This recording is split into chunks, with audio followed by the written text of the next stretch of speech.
The conference is entitled "The Prospects for LNG as a Marine Fuel for the Future." I've kind of added an extra word in there, which the conference organisers will hate.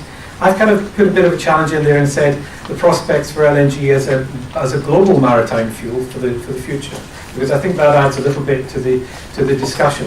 And what I want to do first of all is talk about what I think would drive that to happen, and to use the sort of traffic light system to give you my views as to whether we're, red, it's not going to happen at the moment, amber, it's getting there, green, things are all go. So let me just use that as my way of moving the conference forward. So again, prospects for LNG as a global maritime fuel of the future depends on, first of all, the economics of LNG versus the alternatives. The alternatives to LNG as a maritime fuel are obviously distillates and potentially heavy fuel using scrubbers. So there is some understanding as to what the alternatives are.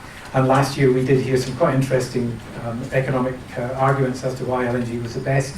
And indeed one quite interesting statement that on purely economic grounds alone there should be somewhere in the region of 5,000 LNG fueled ships already in the industry. Case still to be made. There's no case, the case is still to be made. So in my sort of traffic light way of looking at things, it's amber, so we can see how we develop the case as we go through the conference. Environmental drivers are absolutely vital to the development of LNG. I'm going to talk about ECAs again in a minute, so I'll just leave that to one side. Not very many people in the world would accept a green traffic light alongside ECAs, because as a ship owner it can cause endless grief. But from the point of view of LNG as a fuel, the fact that ECAs are growing and developing is a positive thing. So I have a green sort of traffic light there that says it's more towards goal than anything else. Greenhouse gas is another driver. Greenhouse gas is to some extent, I believe, in the middle of a lot of confusion at the moment. The UN Climate Change Conference is lost in politics. The group of experts is just about to publish another report which may see some significant changes to the previous report. IMO has not managed to get market-based instruments operating, so there are some significant issues there that need to be thought about before we see greenhouse gases as being a global driver for LNG. NOx rules have been very important in developing the LNG business in Norway, but not particularly on a wider scale. The existence of a global fuel supply chain was a big subject of discussion last year. This is the famous chicken and the egg argument. Ship owners won't go global on their LNG fuel ships without there being a global supply chain. Supply chains will not be built without there being a market. So the chicken and the egg continues to be an issue.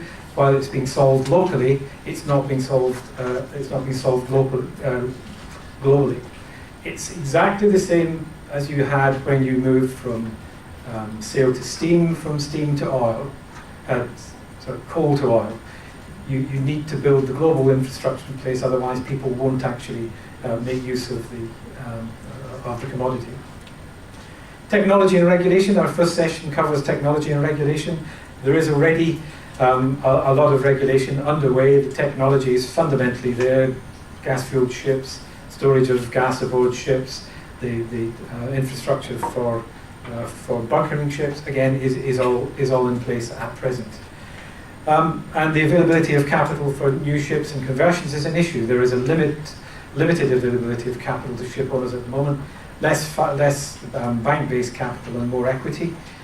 Ship owners are building ships at the moment. They're building what are called eco-friendly ships, but those eco-friendly ships don't necessarily fit in with the LNG fuel business. So a whole bunch of new ships that don't provide LNG fueling is not a good thing from the point of view of the LNG fuel industry at the moment. But the other issues, availability of capital is still worth thinking about. I put this as a sort of final comment. Undefined sentiment and caution.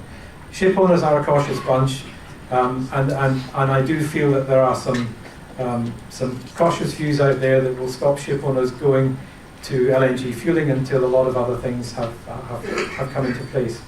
Talking about ECAs, This slide shows the development of ECAs, what I call the March of ECAs. The thing about an ECA is it's regionally based. It's not based on a particular trade route. So it will drive regional growth in LNG. It won't drive global trade until the whole map there is filled in with dark blue pictures. This again is a slide that I used last year, and it's based on the infamous Ansoff marketing matrix, which says that it's never a good idea to go all out to reach to put a new product into a new market. You need to take steps to get there. Where we are at the moment is a lot of limited scope LNG fuel projects, mostly inside ECAs, mostly liner or local based, where the vessel is coming back to the same place to bunker.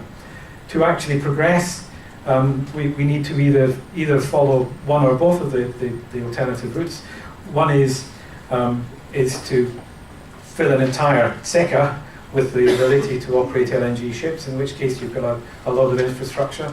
The other way of doing it is to generate global companies, big liner companies, who are willing to take the risk of putting limited LNG infrastructure in place. By one or both of those routes, you can lead yourself to a place where you will get to global LNG as a favoured fuel. My last question, or my last point is, the question for the conference really is, how do we give the green light to LNG as a maritime fuel for the future? Thank you very much. I'll move on to the next part of the conference. Thank you.